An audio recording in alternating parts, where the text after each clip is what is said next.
Hello everyone. Welcome to another episode of Important Locations for Map-Based Questions. This initiative has been brought to you by Aptiplus Academy for Civil Services, and my name is Shaik Datta. I'm the faculty for Geography and Environment at Aptiplus Academy for Civil Services. So in this initiative, we have been looking at all those important locations which have been there in the news in the past 1 year and hence which become relevant for the upcoming UPSC Prelims 2020. Till now, we have covered various parts of the world, and not just of the world, but also we have looked at various places in India which were in the news. So we'll have a quick recap of all these places and then move on to the new places, some of the new places which we'll be looking at in today's episode. So quickly, let us go through those places which we have looked at earlier in our previous episodes. Number one, we had looked at Bukkapatna Chinkara Wildlife Sanctuary, which is in Tumkur in Karnataka. After that, we had looked at Eramatti Bibalu, which are red hills, mainly because of extreme amount of soil erosion. And these red hills, they are found in Andhra Pradesh and especially in Vizag. And not only are they just simple red hills, but they have also got the geographical indication tag as well. The next place that we had looked at was the Sambar Lake, and Sambar Lake was there in the news because mainly of the because of the reason being that thousands and thousands of migratory birds were found dead over here, mainly due to a particular bacterium which is called as Clostridium botulinum, and it caused something which is called as avian botulism. So avian botulism is the name of the disease which caused the death of thousands and thousands of migratory birds over here in the Sambar Lake. Notably, the Sambar Lake is India's largest inland saltwater lake and is present in Rajasthan. We have looked at some of the press clippings on this particular issue, on this particular tragedy, which had befallen the Sambar Lake. After that, we had looked at Amrabad Tiger Reserve when we saw that Amrabad Tiger Reserve, which is in Telangana, this was in the news mainly because of the proposal for uranium mining, which was supposed to take place over here. But thankfully, we get to see that the Telangana State Assembly, they had passed a resolution and hence against this proposed mining of uranium inside Amrabad Tiger Reserve, which is present in the Nalla Malla Hills of Telangana, and hence no mining is taking place as of now. So this also we had looked at. Next, we had in great details, we had talked about the Kuno Palpu Wildlife Sanctuary. We had also looked at okay, why Kuno Palpu Wildlife Sanctuary was in the news, by the way. It earlier used to be a wildlife sanctuary, now it is a national park. And Kuno Palpu National Park, it was in the news because of two reasons. One, because of the reintroduction of cheetahs, which is supposed to take place from Namibia. So some African cheetahs from Namibia will be brought to India, and maybe they might be released in the Kuno Palpu National Park. And also Kuno Palpu National Park is important because this is also the proposed site where the relocation of Asiatic lions, which are brought from Gir National Park of Gujarat. So that will be taking place over here most probably. So once it takes place, this Kuno Palpu area shall be the area which will house the Asiatic lions, the cheetah, and already you have the common leopard being present over here. Alongside that, there are also some migratory tigers also which are found over here. So it is a very rich, very biodiverse reserve which is found in Madhya Pradesh, Kuno Palpu.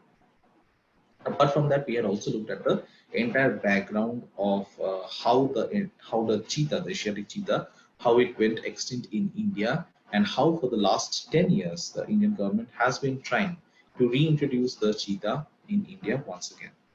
So apart from the Kuno Palpu National Park of Madhya Pradesh, we also get to see some other areas have been proposed as the potential sites for cheetah reintroduction in India. For example, the Shahagar landscape, which is in Rajasthan, and the cheetah being the fastest land mammal on the earth.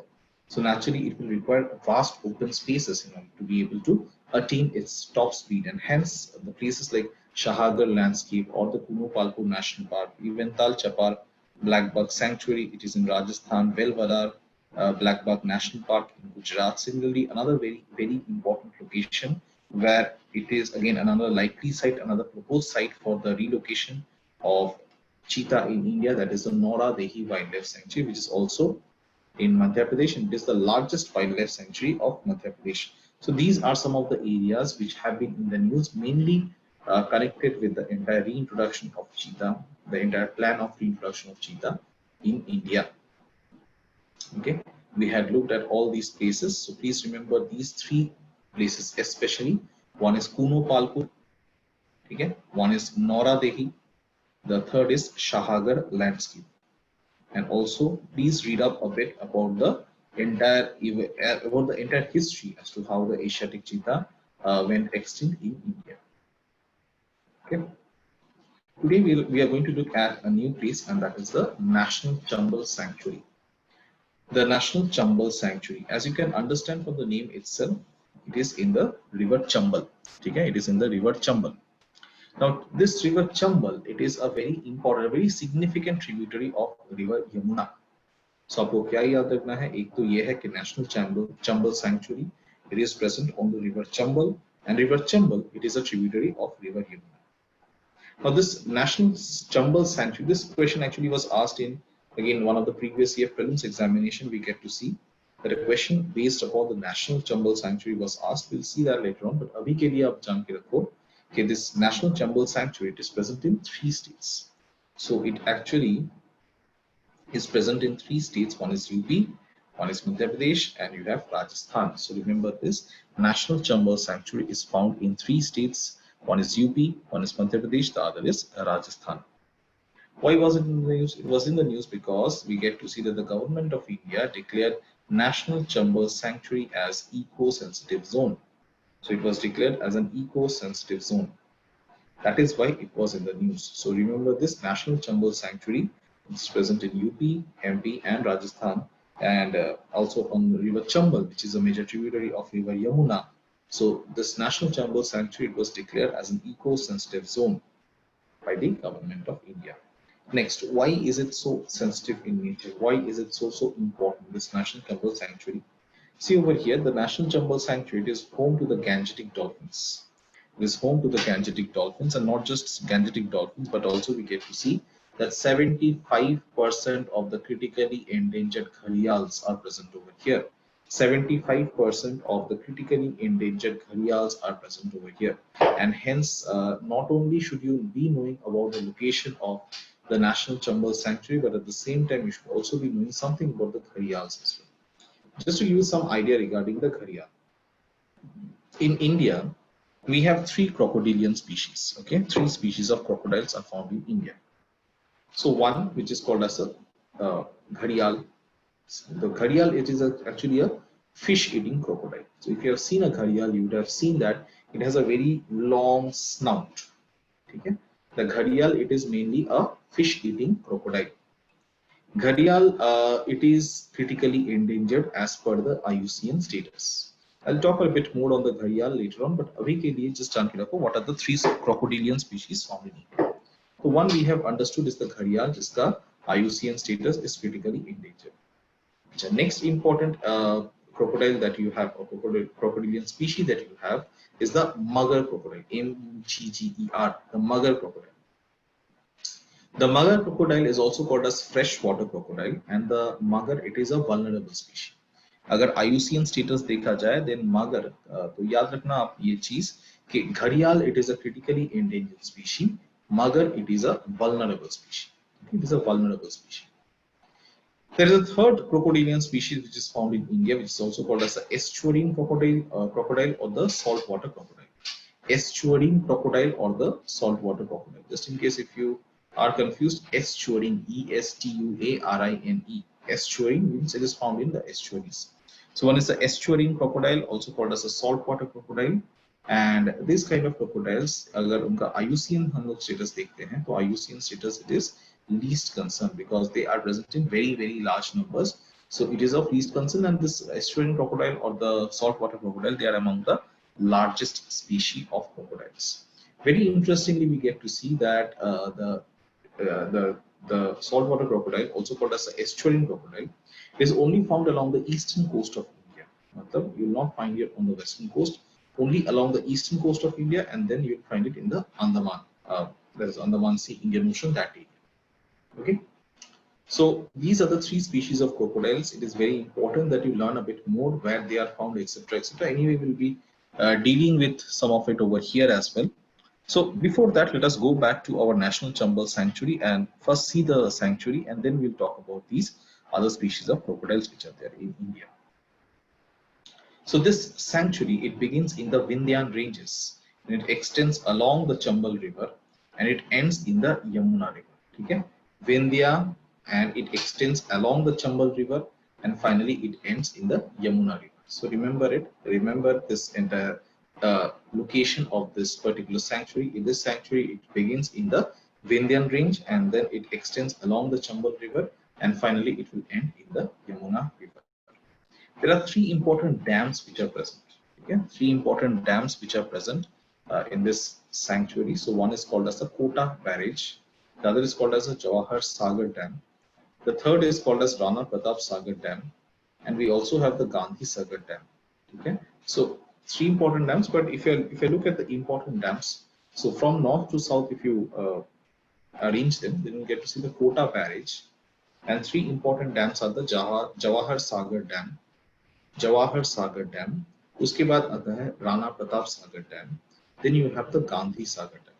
Okay, so from north to south, these are the three dams which are present over here. So this is the entire area where we have the National Chambal Sanctuary. As you can understand, okay, it is sitting astride three states. One is Uttar Pradesh, the other is Madhya Pradesh, and you also have Rajasthan. Okay, three states comprise of this area. Where exactly is the National Chambal Sanctuary present? Over here in the Morena district. In the Morena district, as you can see over here, as has been pointed out over here in Morena district, we have the National Chambal Sanctuary. Now, moving on to the species that it is famous for, that is the gharials.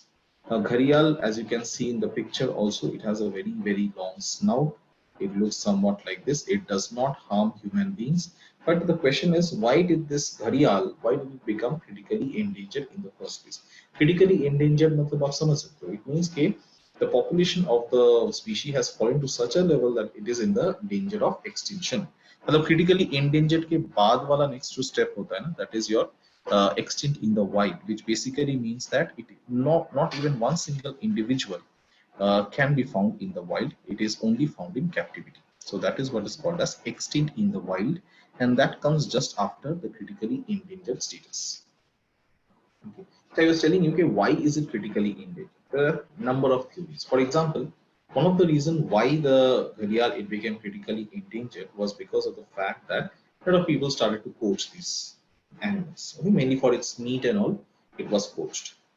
Also, we get to see not poaching. And poaching is for the rest, for most of the animals, poaching is a very important reason behind their decline. But in case of the gharial, poaching is not so rampant as such. At least पहले तो होता था, but अभी जाके poaching बहुत कम हो गया है.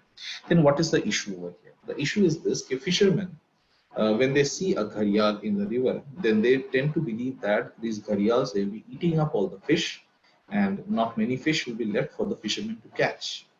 As a result of which, it is like a competition between the fishermen and the gharial over the fish, which results in the fishermen killing the gharials. So another reason why we get to see the gharials they die, that is because of the fact that they compete for the fish with the fishermen. As a result, there will be a lot of we can say retribution by the fishermen on the gharials, leading to their death and decline of population. So that is another reason. The third reason that you can probably state for the decline in the population of the gharial, that is because many of these gharials they get caught in the nets of the fishermen. They will get caught in the fisherman's net, and once they get caught in the fisherman's net, what happens is they will die. They will die because they won't be able to swim up to the surface to get air. So they will not be able to stay. ऐसा नहीं कि gharials they are able to stay forever below the surface. They have to come up onto the surface to breathe basically. But once they get caught in the fisherman's net, that becomes impossible. They cannot come up to the surface to breathe, and as a result of which they will drown and they will die. That is another reason. But another reason is there, which actually has led to the decline of the gharial population to a great extent, and that is the that is because of the or because of the pollution, heavy metal pollution of the rivers. Heavy metal pollution of the rivers. That is another very important. That is the river water. It will get polluted by various heavy metals, and we get to see that the gharials, they get affected by this heavy metal pollution. Okay. So that is another thing. And if you look at the gharials over here, we can see 11 of the 23 extant मतलब जो अभी exist करता है, ठीक है? 11 of the 23 extant crocodilian species are threatened on the IUCN Red List, and 7 of these are classified as critically endangered. So one such is the gharial. Okay, gharials are easily recognizable by the very elongated, as you can see in the picture itself. It will have a very elongated, entire elongated snout, you can see. So it will have a very elongated, narrow snout. So just now we can see it having a very elongated, narrow snout. Alligators and caimans, they have broad shovel shaped snouts, and true crocodiles have a distinctive notch in their upper jaw, in which the enlarged fork tooth of the lower jaw rests when the jaws are closed. Okay. So the thing is that these gharials, they are not examples of true crocodiles. As over here you can see a true crocodile over here. Gharials, they are fish eating crocodiles.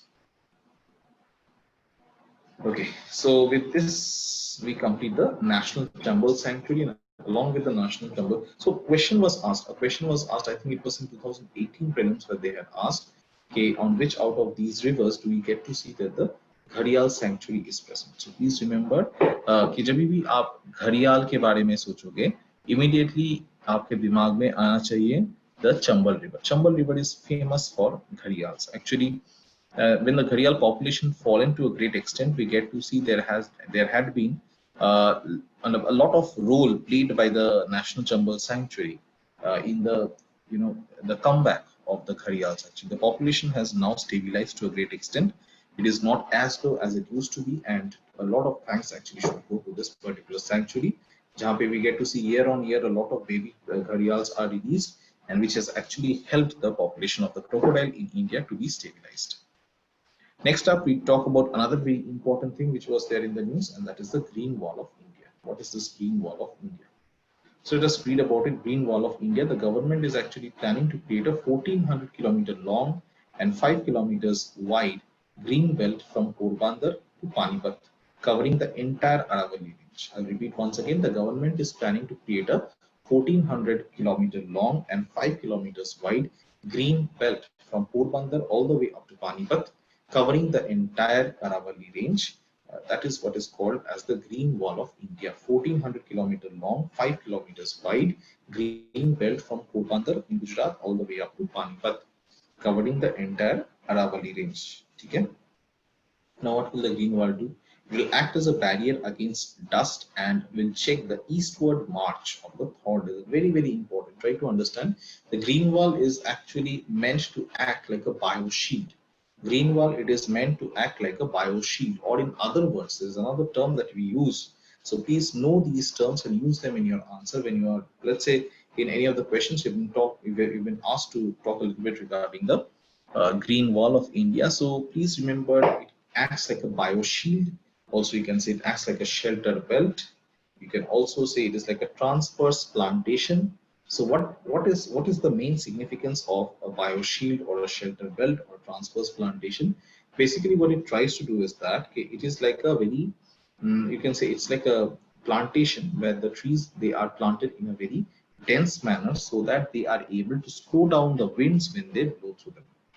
And these actually act like a wall, and it protects the farmlands which are present on the other side. So let's say you have the desert on one side, you have the farmland on the other side, and if you have to protect the farmland from all these sand particles which are being blown by the wind from the desert, what you do is that you build a thick plantation of trees in between them in such a manner so that the plantation, it is aligned almost perpendicular to the direction of wind, and that will act like an obstacle. This is such kind of an obstacle where we have trees being planted in a very dense manner to create an obstacle, तो उसको हम लोग कहते हैं as a bioshield, also as a shelter belt.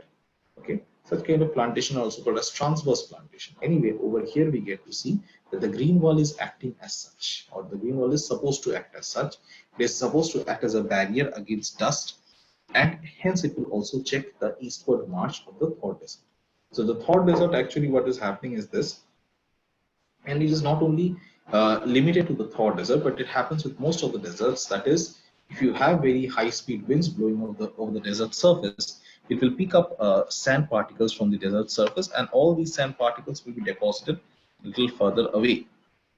What will happen as a result of this is that, okay, let's say if there are some fertile agricultural land which helps, there's a very fertile agricultural land, what will happen is if you have continuously sand particles getting deposited over here, then automatically that will lead to land degradation, that will lead to the loss of fertility of that soil.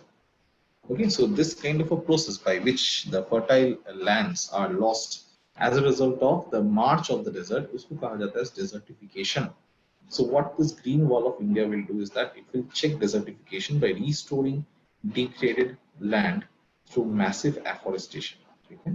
That is what it will try to do. It will try to check the desertification by restoring degraded land through massive afforestation. But we get to see that the project is yet to receive a formal nod, and details will still need to be chalked out, or it will still need to be worked out. Will act as a shelter belt or as a windbreak. It is an example of a transverse plantation. So all these things we have already discussed. So as you can see in the diagram, it will exist like this, and it is a forest belt likely to run from Porbandar to Panipat, covering entire Aravalli range and beyond. This green wall will act as a barrier for dust from west and check the eastward march of the Thor Desert. That is important.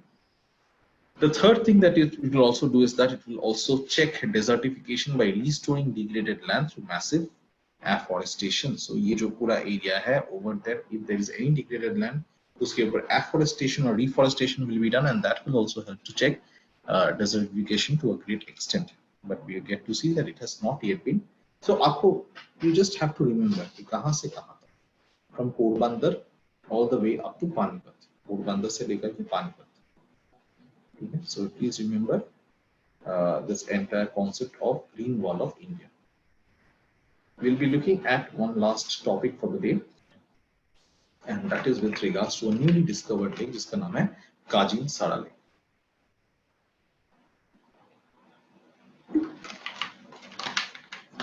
Okay, so what is this Kajin Sara Lake? Now, very interestingly, we get to see that Kajin Sara Lake, it is in Nepal, and it is said to become the world's highest lake. It is said to become the world's highest lake. So it was undiscovered all this time. And earlier also we get to see that the highest lake that was also supposedly present in Nepal, but now the mountaineers and trekkers and mountain climbers, they have been able to find out that there is another lake which exists, and that is at a higher altitude. So the previous highest lake was also in the Manang district of Nepal, and it was called as Tilcho Lake. So right now you have the Kajin Sara Lake in Nepal, which will become the highest lake. But before the Kajin Sara Lake, you had another lake, जिसका नाम था Tilcho Lake. Tilcho Lake is also in Nepal, in the Manang district of Nepal. Now, how high is Kajin Sara Lake? Kajin Sara Lake is as high as 5,200 meters. Okay, 5,200 meters elevation में you have this particular lake called as Kajin Sara Lake. So it was found only a few months back by a group of mountaineers. The lake is believed to be around 1,500 meters in length and 600 meters in width. So 1,500 meters in length, 600 meters in width. And once the altitude of this lake, altitude of the lake gets verified, we find its place as the world's highest lake. It is also referred to as Singar by the local people, and the lake is believed to have been formed out of a glacier that melted from the Himalayas. Okay, it is also known as locally, it is called as Singar by the local people. That is something that you have to remember. आपको और क्या याद रखना है? Kajin Sara Lake कहाँ पे है? It is present in Nepal. How tall it is? It is around 5,200 meters tall, but अभी तक official certificate has not been received regarding the Kajin. It is 5,200 meters elevation, but it is not yet something which has been approved. Okay, and once that gets verified, it will find its place as the world's highest lake. So before the Kajinsara Lake, we get to see Tiricho or Tiricho. That was considered to be the highest lake in the world. It was also present in the Manang district of Nepal. But now the Kajinsara Lake will overtake Tiricho Lake. Okay, this is your Kajinsara Lake. Around 5,200 meters is the height altitude of this. It is present at Singar Kharka. Singar Kharka in Jame rural municipality was discovered about a few months ago by a team of mountaineers and is expected to be the world's highest lake. That is Kajinsara Lake. Okay. So with this, we come to the end of today's episode. I hope you have liked the episode. Please do let us know in the comment section how did you find this episode, whether you liked it or not. Please share it with your other friends who are also preparing for UPSC. And not only that, but also please don't forget to subscribe to Aptitude Academy for Civil Services YouTube channel for more such informative videos. So I'll see you again in another episode of important locations for map-based questions. Till then, study hard and stay safe. Thank you so much.